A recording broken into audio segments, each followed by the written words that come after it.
Hello, everyone. Thank you very much for joining again for another session on the Automation Diaries, the Wizards of Automation.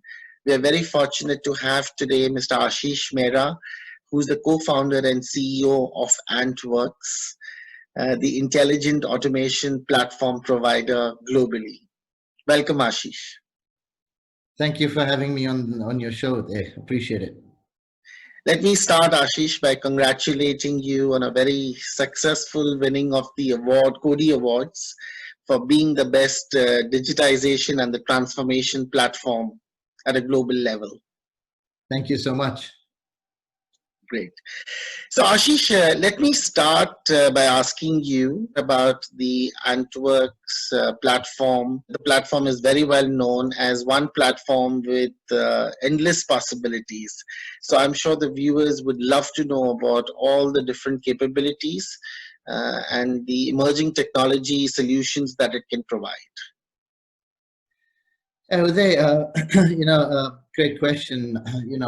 Where do I begin? But let me begin by taking you back in time a little bit to talk about the thinking behind why platform and not product or tool, right? To begin with.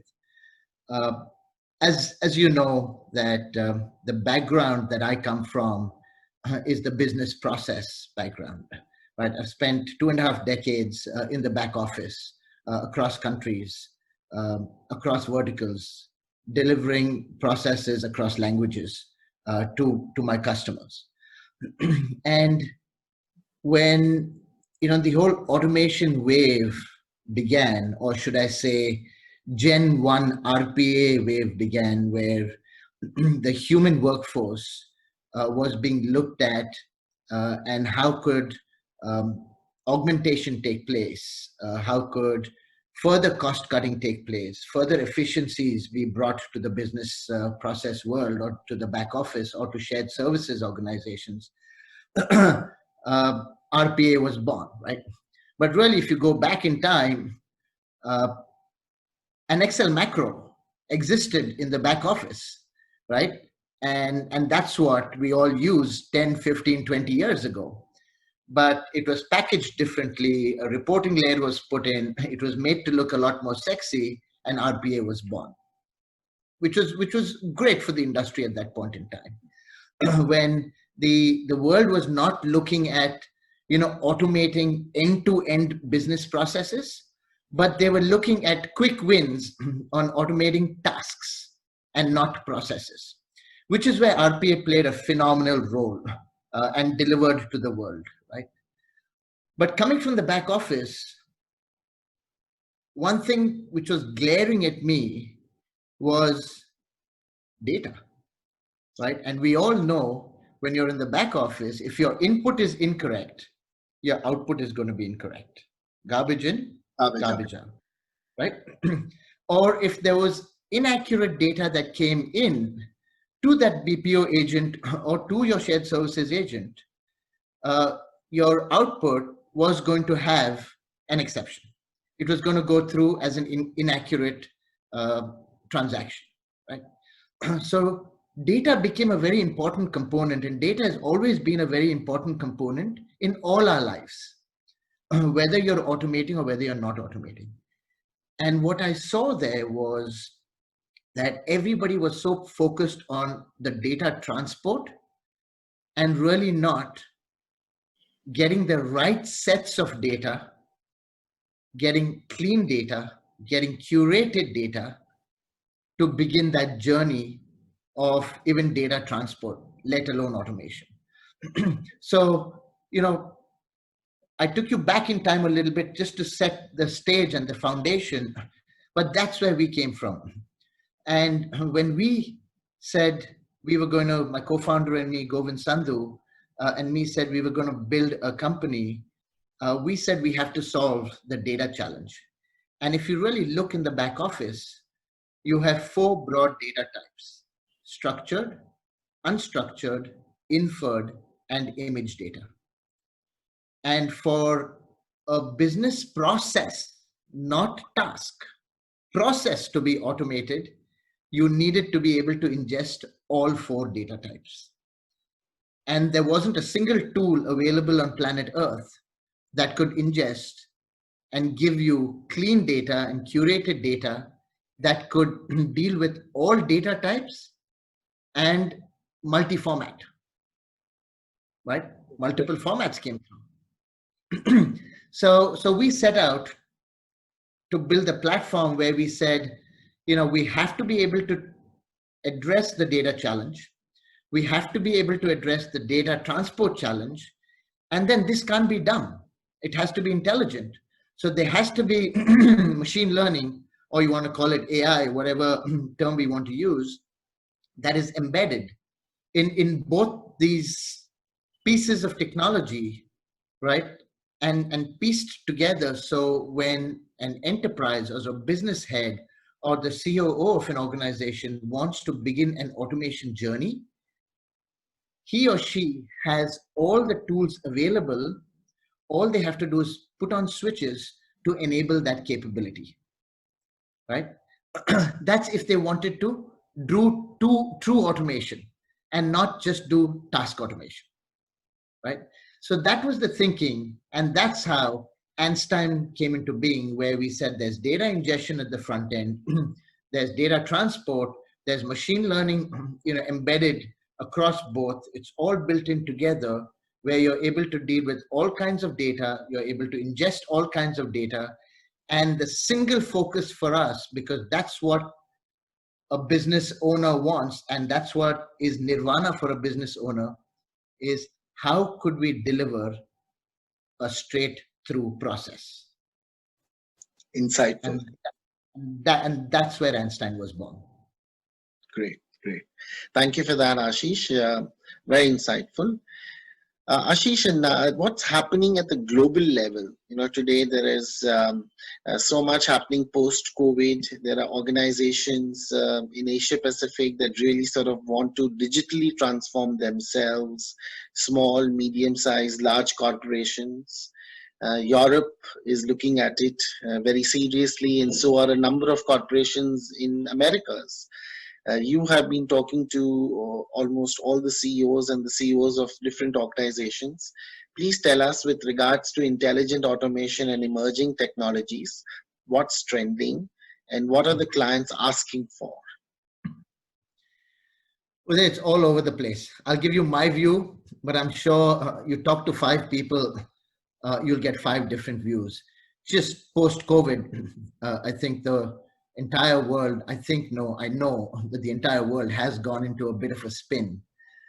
So, one thing is for sure, that COVID has not only increased the appetite for automation, as we were talking about earlier, it's demonstrated that it's absolutely become a necessity right now, right? So it no longer is on the wish list. I think it's moved very quickly into a must-have list. You must be aware, a recent Forrester report contends that automation may be the key tool, if you may, that will be able to get organizations sustained through the COVID pandemic, right? And it's never happened before where the world has encountered a medical emergency as well as a financial emergency, right? Both coupled together. So 2 of the biggest indicators, we've witnessed that accelerate an enterprise's need, potential, and appetite for automation are the amount of unstructured data that the enterprise is dealing with. It also takes into account as to how heavily paper-based your enterprise is. So how much of unstructured data and how heavily paper-based you are. 2 real great candidates, or what should I say, criteria for selecting your use case to begin an automation journey, right? Or to begin, I should say, rather than an automation journey, a digitization journey. Because only then can organizations create not only operational resilience, but organizational resilience. And that's what I think is the need of the hour right now. There are businesses, we were engaged with pre-COVID, and talking to them about their digital transformation needs, who unfortunately didn't act quick enough, and have come back to tell us that they're really upset and literally, for lack of a better word, kicking themselves for not looking at what we were asking them to do, because would have held them in good stead right now. And I'm sure there are many, many such examples around the world with other organizations like Antwerks.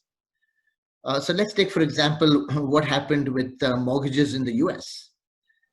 Interest rates dropped, right, to record lows.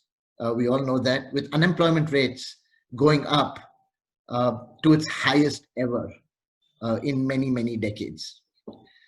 This created the perfect storm, in my opinion, right, of borrowers seeking to refinance or asking for forbiddance from their current loans, right, in a time when mortgage companies were staff-strapped and had their workers fully remote.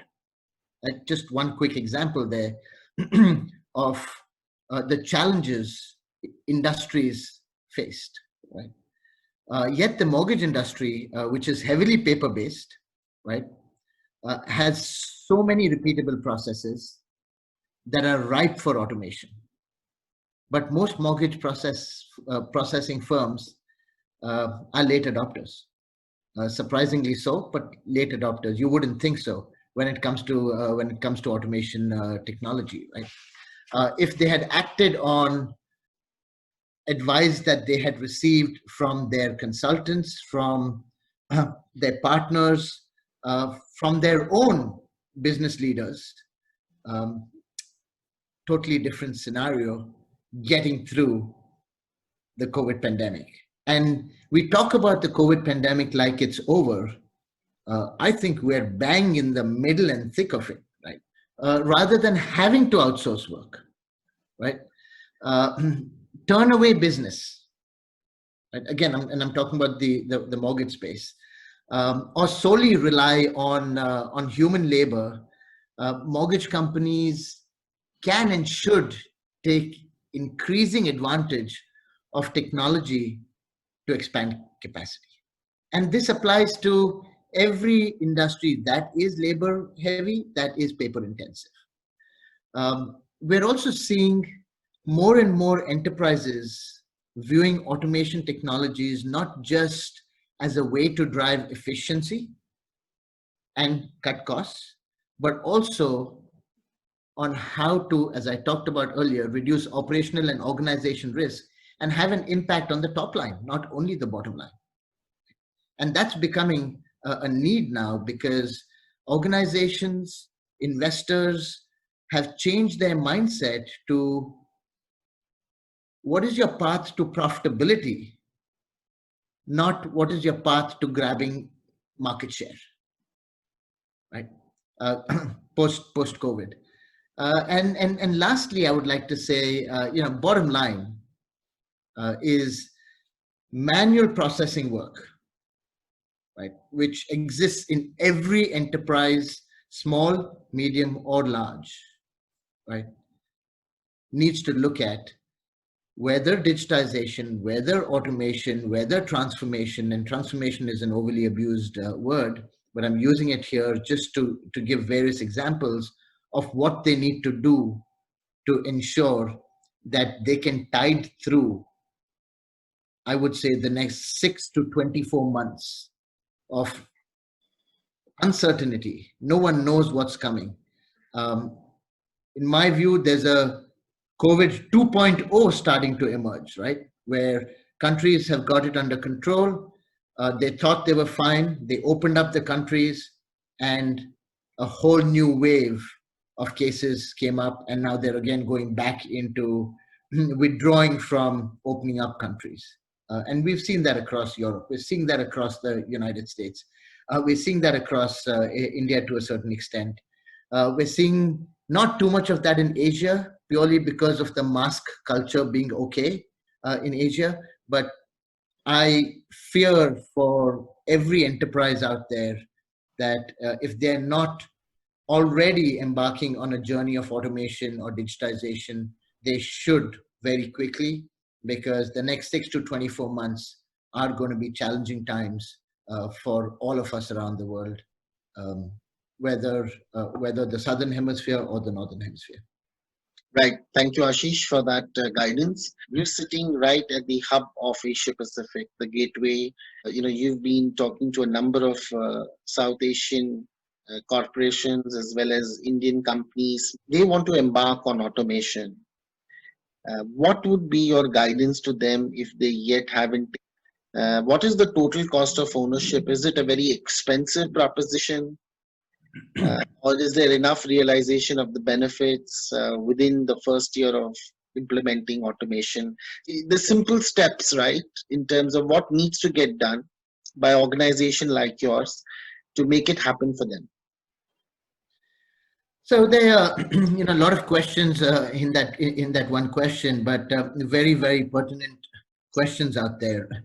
Um, I'd like to say, enterprises should start focusing on what I call organizational resilience very clearly. That should be your starting point, right? And top down, bottom up, all need to be aligned to the single focus around organizational resilience. And that will become the new table stakes for growth post COVID, in my view, right? Uh, because growth can only come if you continue to exist. If you don't continue to exist, and God forbid you perish during these challenging times, you don't have an opportunity to come back and grow. It will be those businesses that build a true enterprise-wide approach to resilience will see biggest competitive advantages. Right now, there is truly so much more to do before the real potential of digital transformation can be fully realized. And the world has thought of it as a project, while it's never a project. It's an ongoing journey. A digital transformation journey, a digitization journey, an automation journey is a journey and not a project. And that jargon, language needs to change in enterprises and organizations, and not look at it as just a low-hanging fruit, quick win, let's move on, we've done our piece, right? It has to be looked at with a broader perspective. It has to be looked at strategically. It has to be looked at with full commitment and resources and teams behind it. And it has to be looked at along with the budget, right? Because if you go out there and you give somebody a task to deliver without the right tools and budgets, you're going nowhere. As the world begins to realize the real value and significance,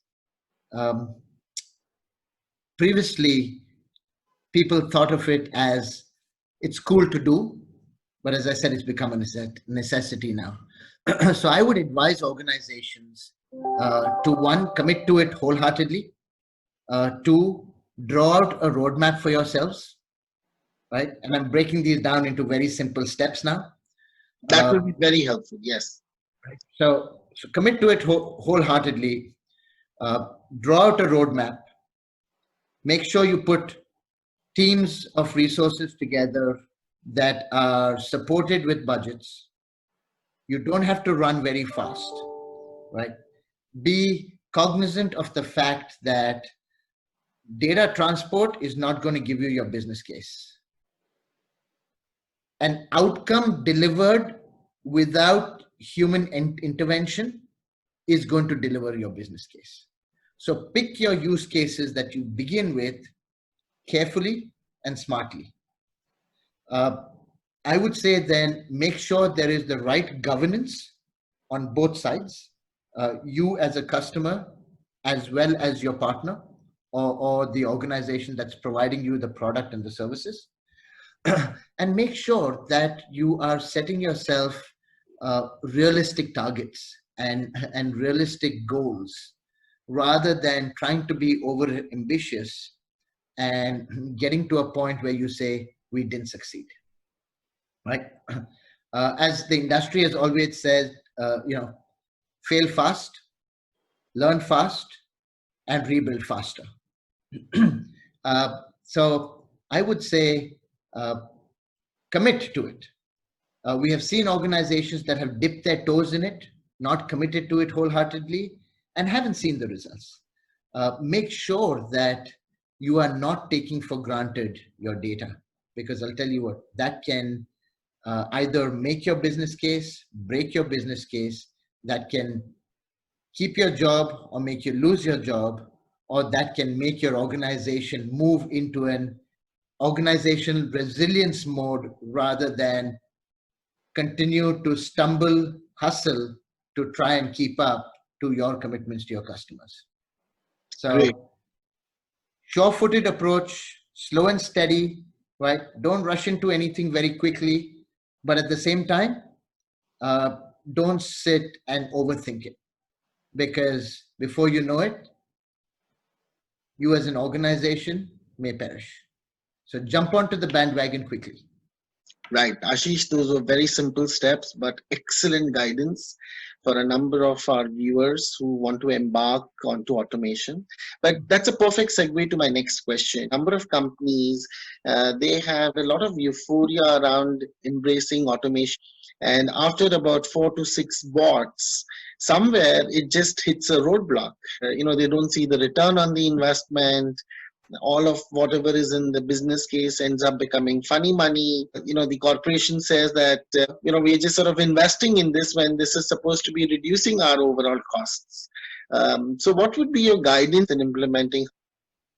So you use the word bots, you use the word funny money, you use the word business case not stacking up. These are all signs that you as an organization implemented RPA and you know what, got caught in the big bad bubble of believing that RPA is automation. Okay, and I'll break it down for you, and I'll justify each one of these statements. That would be very good. Yes. So, robotic process automation, RPA. You've used a bot. I've used a bot. Does it automate a process or does it automate a task? It automates a task. So fundamentally, RPA should have been RTA. But nevertheless, so one, if you go down the path of counting the number of bots, you're on the wrong track already. You have to start from the other end of saying, I need straight through processing. What are the steps before my outcome that need to be addressed? You will always need a bouquet of technologies to come into play to deliver straight through processing.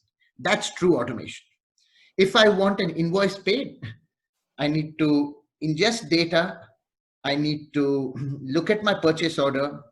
I need to have intelligence to be able to look at contracts and look at my contracted pricing. I need to be able to total that invoice. I need to be able to check whether the tax is right from the country that it came in on. I need to be able to check whether my discount structure is accurate. I need to be able to check my totals are accurate. And then I need to be able to extract all that data, use business rules, push it into my ERP system, and make sure the payment is made. RPA cannot do that. RPA plus OCR cannot do that because you need natural language modeling, you need data ingestion, you need clean data, you need data certainty, you need business rules, and a few other tools that need to work together, no different like an orchestra, to be able to deliver an end outcome. Right? From the day you buy your bot license, it takes you anywhere between 2 and 12 weeks to code that bot. And God forbid the wait state of your ERP system or any one of your platforms changes, your bot fails. So there is no, failover recovery that takes place, right? It all is manual intervention. And I'm sure you've walked operations floors and you've seen posted stickers on desktops saying, do not touch bot in motion. Why? Right? It's one bot per desktop, no multi-tenancy. So the benefits that are built into the business case are not aligned to reality, right? And the time that it takes and the amount of maintenance that it needs and the amount of failures that it has and the amount of times that you got to build and write code again. And God forbid, today Uday and Asheesh coded 2 bots and both of us resigned from the organization. Now Simon and Paul don't know how we wrote code, so they've got to write code all over again, right? So moving to a low code, no code environment helps your business case as well, right? And what we've done in the Einstein platform that we call QueenBot, which is our RPA product within the platform, is because we've come from the back office, because we understand business process, we have pre-coded components that sit in there that you can just drag and drop. So for example, watch a folder, right? Folder watcher. Now in any other RPA product out there, you're actually, every coder is, or every RPA developer is writing code for folder watcher.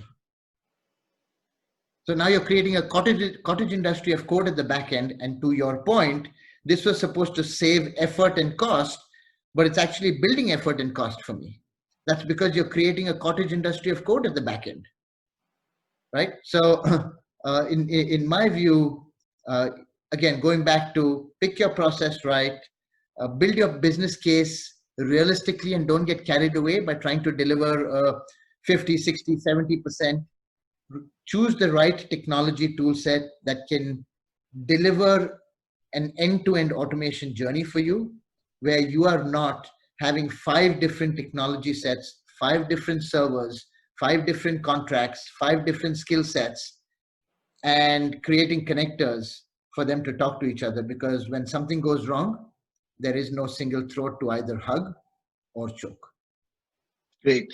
Asheesh, you mentioned a very good point out there. You talked about the knowledge transfer, the handover once the bot has been developed and it goes into production. So let's sort of go towards the last lap, right? And that is once the bot is starting to deliver results for the business operators. How do you support and maintain these bots, right? How do you ensure that the bots are delivering exactly what they were supposed to be doing, and the whole importance about managing the bots while in production, ensuring that the change requests are being taken care of in the event that there are certain application changes or process changes. What would be the Antwerks position on helping and supporting companies manage bots post development, implementation, hypercare, and once in production? So there you brought up a point that is very close to my heart. Why should we treat a bot any differently than how you treat a human being on your operations floor? Fundamental question, right? And the industry doesn't have answers. The industry tries to hide itself behind that business case and says it's still delivering 30% while I may have promised 60% to you, but you're still getting cost saving. And going back to where we came at automation from, we came at automation from a business process perspective and not a pure technology perspective. So we built into our RPA product, QueenBot, operational management principles, like multi-tenancy, right? So I can be working on my desktop or my laptop, and I can have multiple bots working on it at the same time. I have built the RPA engine in a way that mimics the operations flow. So failover recovery. If my hardware that my bot is installed on fails, what would an individual on an operations floor do? They would put their hand up, they would talk to their manager, and their manager would assign them to a BCP machine. What does in today's world, what happens? The RPA bot stops because the hardware has crashed. What we've built is, as you install the bot, you also assign a BCP machine to that bot. So when the Queen bot realizes that this piece of hardware has failed, it automatically talks to the Ant bot, it pulls the Ant bot back and redeploys it on a BCP machine. Your work goes on, right? Let's talk about multi-tenancy. Let's talk about productivity. BPOs made money not only because of selling a bum on a seat. It was how I managed my workforce, how productive I made my workforce, and how many times was I able to turn over that seat. That's how BPOs made money, right? Now, in the whole RPA world, we're moving from a fixed cost of a human being to a fixed cost of a bot, right? And so what we did was, we said we have to create an environment that is intelligent, where the Queen bot understands that for example, I have 3 bots. I have an F&A bot, I have a claims bot, and I have a HR bot. If my accounts payable bot has finished its work, has processed the 8,000 invoices and is sitting idle, and my claims bot has 300,000 claims and has the capacity to do only 20,000 for the day, and my HR bot is sitting idle, the Queen bot talks to the Ant bot and says, changes its profile and puts it behind the claims bot to start helping the claims bot plow through the 300,000 claims that are sitting and pending to be to be addressed, right? So what do you call that? Multi-skilling. That's what happens on a BPO flow. We talk about, multi-skilling agents so that you can manage loads, you can manage peaks and troughs in volume. It doesn't exist in RPA products, but it exists in the Antwerks platform. So are you saying, Asheesh, just a question out here, because this is very important. If I'm a business executive, and if I've been working on processes for the last 10 years and I have absolutely no development skills, can I very quickly understand and learn as to how to create an asset on Antworks platform and then start using it to become my assistant? Absolutely. And Uday, you in 7 days or 5 to 7 days can start using the Queen bot with proficiency. Because the way we've designed it is, again, coming from a business process perspective, this whole handoff between the business analyst and the RPA developer, back to the business analyst, back to the RPA developer to build the bot, adds to the total cost of ownership. We have designed the product to be used by business analysts, because who knows the business process the best? The business analyst or the people on the operations floor, not your RPA developer. So we've actually reduced time to production of the bot by making it simple and easy to build. It's all GUI based. There is literally no code. You do have a coding layer. If a component doesn't exist, you can use that coding layer to build a component. And guess what? You don't need to be proficient in a specific language. You want to use C, you want to use Java, you want to use Python, use any language you want. The platform will consume it and put it into the library. Wow, that's phenomenal.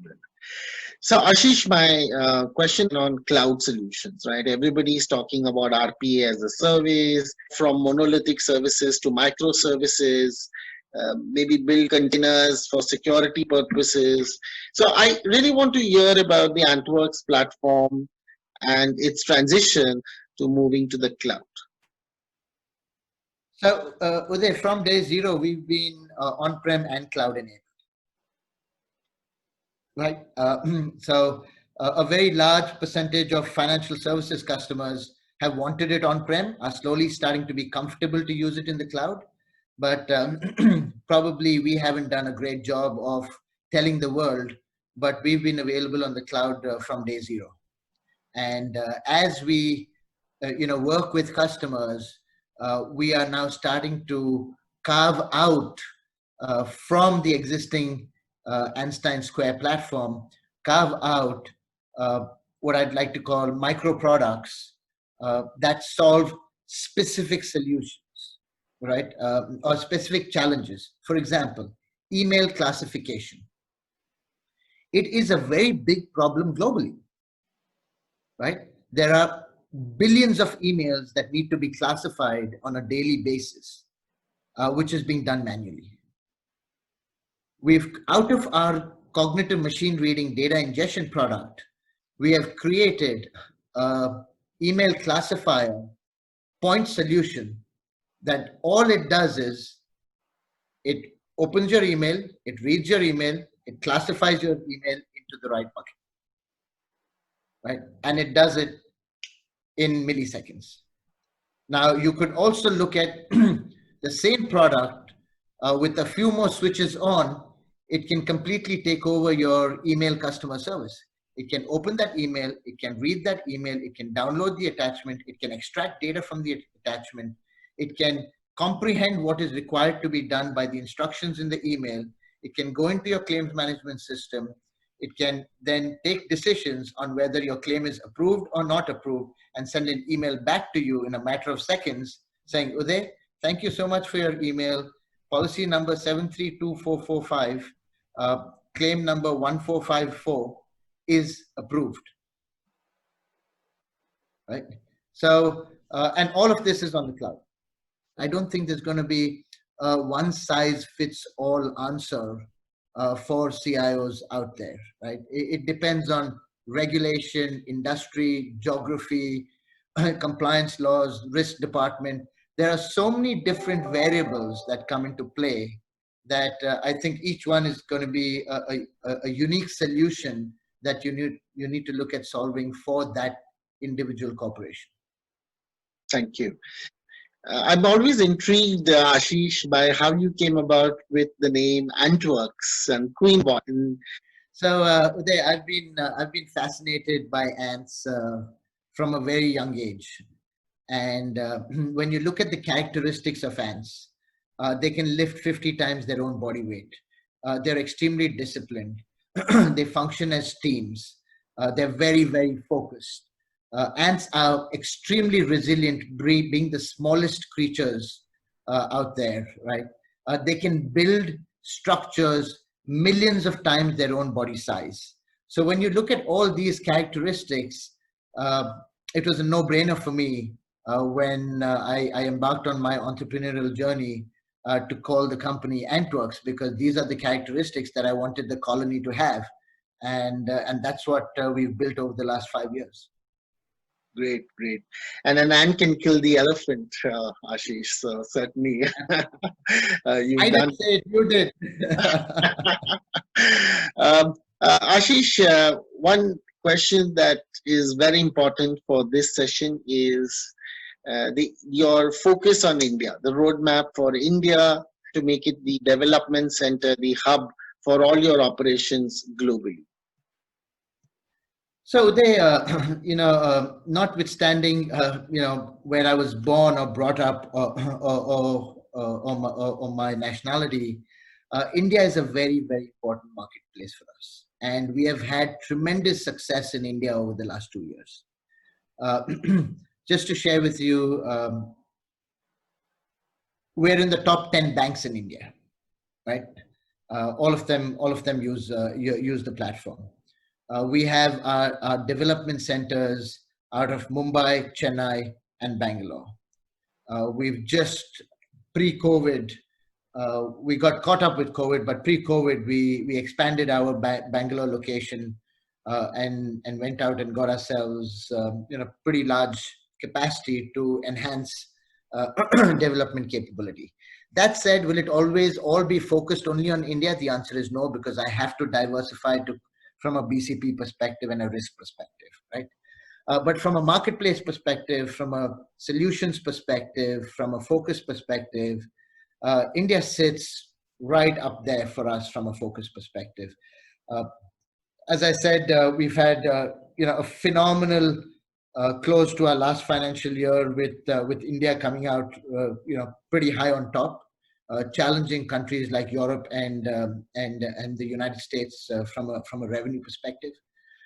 Because again, if you go and look at the way India has operated, they're people heavy, they're paper heavy, and when you're people heavy and paper heavy, you need to look nowhere but Antwerks, because we have solved that unstructured data challenge that I can say today my peers in the marketplace are trying to solve, claiming to solve, want to solve, but have not solved. Thank you very much, Asheesh. Thank you for this insightful conversation. Really want to take this opportunity to thank you for all your time today. Thank the full Antwerks team for making India the automation capital of the world. Really, thank you. Thank you so much. No, thank you very much, Uday, and I'm really enjoying what you're doing with this series. I think it's phenomenal what you're trying to do in with educating not just the larger organizations who have the resources and means, but for me, more power to you that you're really trying to help and support the small and medium enterprise as well, and bring content, information, guidance, coaching to them. And all with real no commercial and very selfless. So kudos to you. Thank you so much for doing that for the industry. Thank you, Asheesh, for your kind words, but all in the attempt to make India the automation capital of the world. Thank you. Thank you, Asheesh. Absolutely.